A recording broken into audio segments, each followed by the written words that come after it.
Welcome to another deep dive. It's just absolutely fantastic to have you here with us today. Yeah, so glad you could join us. I want you to imagine, just for a moment, that you are sitting across a small square table, but you aren't looking into the eyes of another person.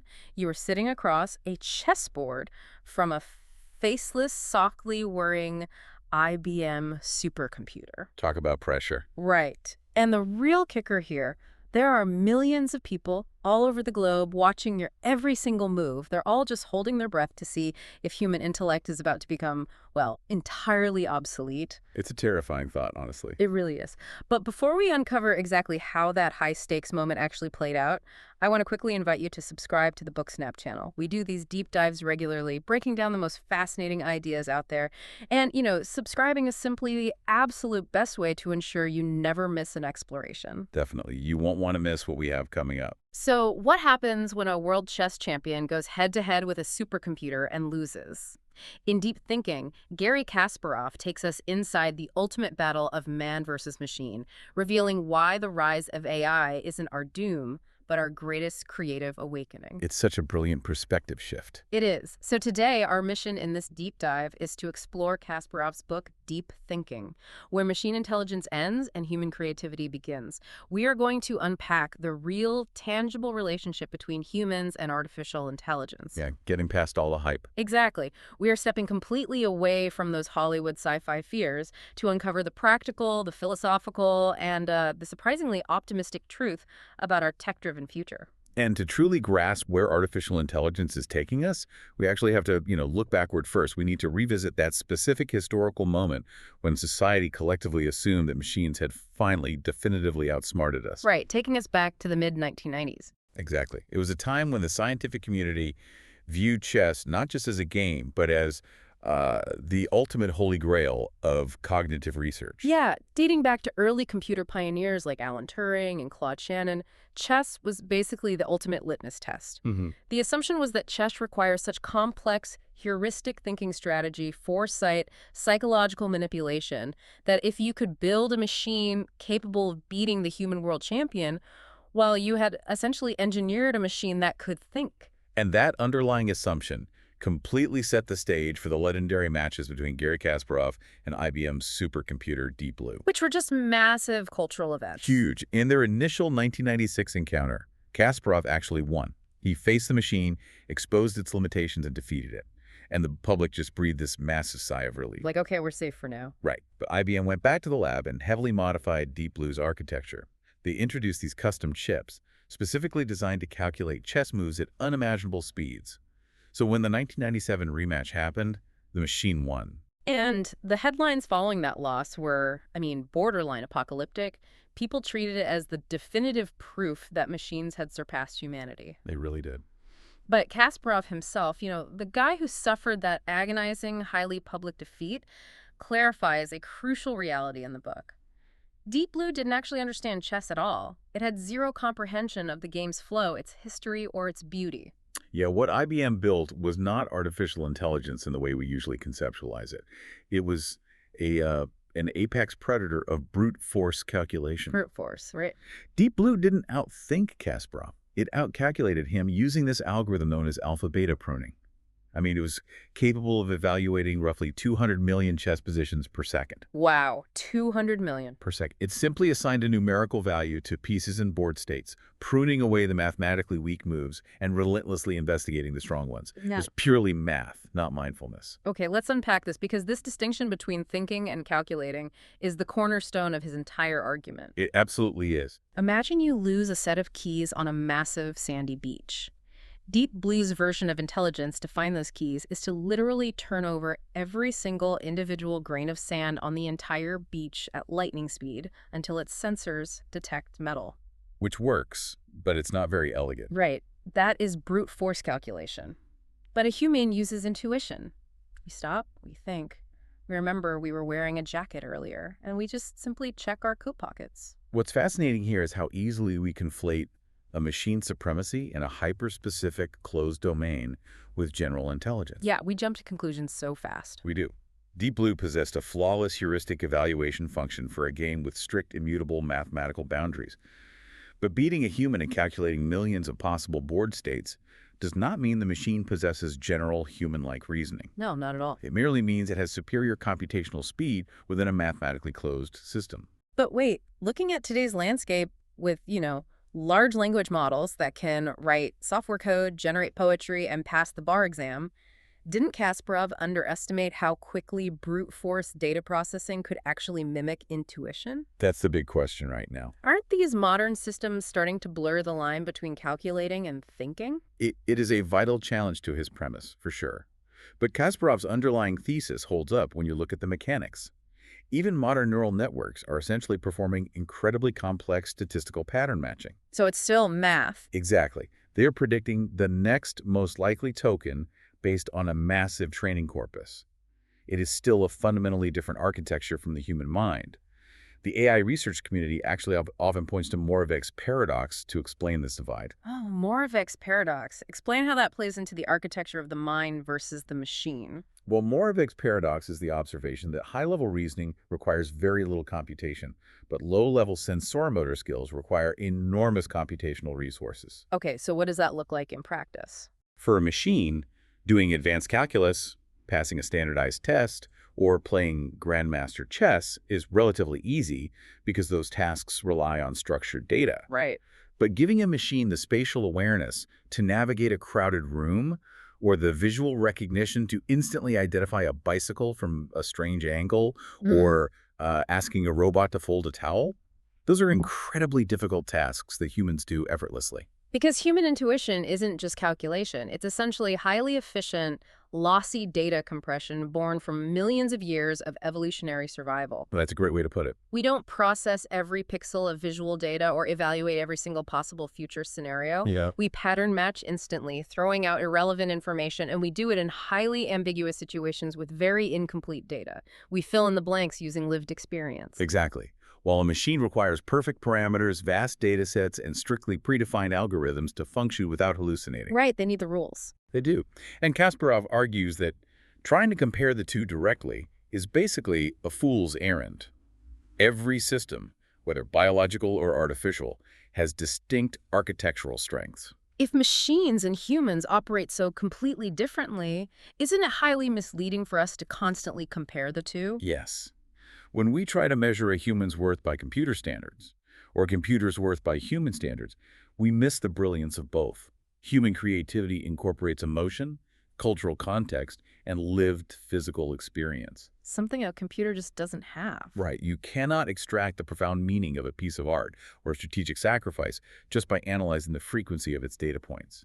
Meaning is a uniquely human construct. Yet, because machines process their specific types of data millions of times faster than we ever could, it naturally triggers a massive, deep-seated societal fear. Oh, definitely. The fear of being replaced. Yeah, we see an algorithm summarize a 50-page legal brief in 3 seconds, and the visceral reaction is, well, there goes human relevance. We're all going to be unemployed. It is a deeply ingrained anxiety. But Kasparov tackles this widespread fear by looking at historical precedent rather than leaning into science fiction. We've been here before, basically. We have. Every major technological leap triggers a wave of panic about human obsolescence. In the 19th century, the Industrial Revolution and the advent of mechanical looms and steam engines sparked terror that human labor was permanently finished. But the entire economy shifted. Exactly. The manual, repetitive physical tasks were automated, which, yes, was highly disruptive in the short term, but it catalyzed entirely new fields of work. The cognitive load shifted from manual labor to mechanical operation, engineering, and management. So it elevated us. Right. Kasparov argues that cognitive automation through AI will follow a similar trajectory. It isn't an executioner of human labor. It is an evolution of it. Here's where it gets really interesting. In a lot of AI discussions, you hear people panicking about an invading army of robots coming for our jobs. But I prefer this other analogy, viewing AI not as an invading army, but as a new tractor. Ooh, I like that. A tractor. Yeah, think about it. The tractor completely transforms the farm, right? But it doesn't eliminate the farmer. It just changes the way the farmer operates. If we connect this to the bigger picture, it's about redefining our output. AI will definitely change the nature of work by taking over routine tasks, but it will simultaneously open up vast new opportunities for human innovation and creativity. By offloading the massive data sorting and routine calculations, it frees up our cognitive bandwidth for true human innovation. So what does this all mean for our day-to-day roles? Do we essentially become the managers of our AI tools? Essentially, yes. And Kasparov provides a brilliant blueprint for this, and it emerged directly from the chess world after his matches with Deep Blue. He championed a new format called advanced chess, or freestyle chess. Also known as the centaur approach, right? Yes, widely referred to as the centaur approach, named after the mythological creature that is half human, half horse. Except in this case, it's half human, half algorithmic supercomputer. Exactly.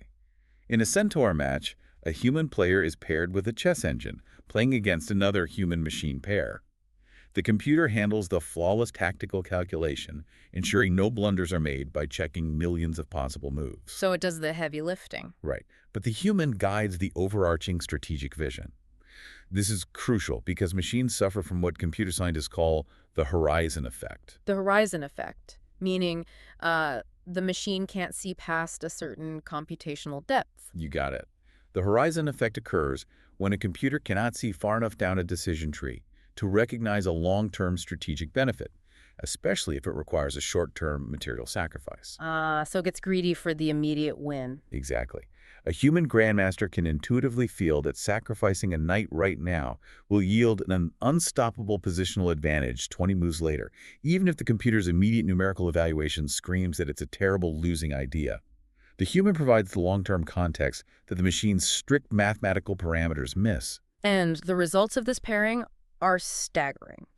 Kasparov writes about a 2005 freestyle chess tournament where two amateur players, armed with just standard laptops and a great methodology for knowing when to trust the machine and when to override it, absolutely dismantled fields of grandmasters and massive standalone supercomputers. It proves that the combination of human intuition and machine calculation represents the ultimate gold standard. And this centaur model extends far beyond the chessboard. It's really the blueprint for the future of almost every industry. For sure. In medicine, for example, diagnostic AI can instantly cross-reference a patient's symptoms with millions of global case studies and genomic data points. Which a human doctor could never do in 10 lifetimes. Right. But the machine doesn't understand the patient's lifestyle, their tolerance for risk, or their emotional state. The human doctor synthesizes the AI's data with human context to make the nuanced medical decision. But wait, does this mean we just become managers? Or like babysitters for these tools? If an engineering AI is running 10,000 simulations on a bridge designed to find structural weaknesses in 2 minutes, is the human engineer just rubber stamping the output? No, the human engineer is doing something much more profound. They are defining the parameters of the problem. They understand the aesthetic desires of the city, the environmental impact on the local ecosystem, and the societal budget constraints. Because the AI doesn't care about any of that. Exactly. A machine doesn't inherently know what problems are worth solving. Humans remain absolutely vital for defining the goals, querying the system, interpreting the output, and bringing it into reality. The machine provides the massive data processing, the human provides the wisdom and the ultimate why. That brings up a massive structural problem, though. If our future value relies on defining the goals, understanding the broader context, and asking the brilliant questions, we are spectacularly unprepared. Oh, without a doubt. Because, our traditional education system is still built to train human hard drives. Kasparov is highly critical of this exact vulnerability. Traditional schools and universities are still heavily anchored in the industrial model of education. They prioritize testing lossless recall, the rote memorization of facts, historical dates, and mathematical formulas. Which is just deeply ironic. We send kids to school to take tests on their ability to act like inefficient search engines. We are literally testing students on the exact cognitive domain where machines achieved absolute supremacy decades ago. This raises an important question. How do we practically foster these uniquely human traits in a world overflowing with instant information? We have to stop teaching students how to memorize the answers and start teaching them how to build evaluative queries. Right, how to ask better questions. Exactly. Education must shift its focus toward critical thinking, complex problem solving, and interdisciplinary creativity. Instead of testing a student on the exact date of a historical revolution, we need to assess their ability to debate the complex socioeconomic pressures that caused it. Which means, for you listening to this right now, the challenge is figuring out how to navigate ambiguity. A machine can give you a hyper-accurate answer to a specific prompt, but if you don't know enough about the world to know if your prompt itself is flawed, the machine's answer is entirely useless. Furthermore, AI literacy must become as foundational a life skill as reading and basic math. Understanding how algorithms arrive at conclusions, recognizing their inherent biases, and knowing how to steer them cannot be restricted to computer science departments. No, it affects everyone. Whether you are an architect drafting a building, a lawyer building a defense strategy, or a chef designing a menu, you will be operating as a centaur. It requires real intentionality from every single one of us. In a world completely saturated with instant algorithmic answers, we have to actively choose to cultivate the messy, intuitive, uniquely human traits that simply cannot be replicated in silicon. Kasparov's own journey perfectly encapsulates this shift. He went from being the tragic symbol of human defeat at the hands of Deep Blue to becoming one of the loudest champions for human-machine collaboration. That's quite the turnaround. It really is. He realized that technological progress doesn't equate to human obsolescence. When we stop trying to outcalculate the machine and instead use it to elevate our own creativity, the potential is boundless. It is an incredibly empowering shift in perspective. Instead of bracing for an artificial intelligence apocalypse, we should be actively preparing for a human renaissance. I couldn't agree more. And as we wrap up this deep dive, I want to leave you with one final, slightly provocative thought to mull over. If artificial intelligence eventually handles all of our pure logic, all our heavy calculations, and all our routine analytical tasks, how will society measure human intelligence 50 years from now? Wow, that's a wild thought. Will traditional IQ tests, which heavily measure logical and spatial reasoning, become completely obsolete? Will they be entirely replaced by tests that measure deep empathy, the ability to navigate emotional nuance, and raw, unpredictable creativity? It forces us to entirely rethink what it actually means to be smart. It really does. Well, thank you so much for joining us on this deep dive today. If you enjoyed this exploration and want to keep feeding your curiosity, please take a moment to subscribe to the BookSnap channel. Yes, please do. We absolutely love unpacking these big ideas with you, and there's so much more to come. Have a truly great rest of your day, and we'll catch you on the next one.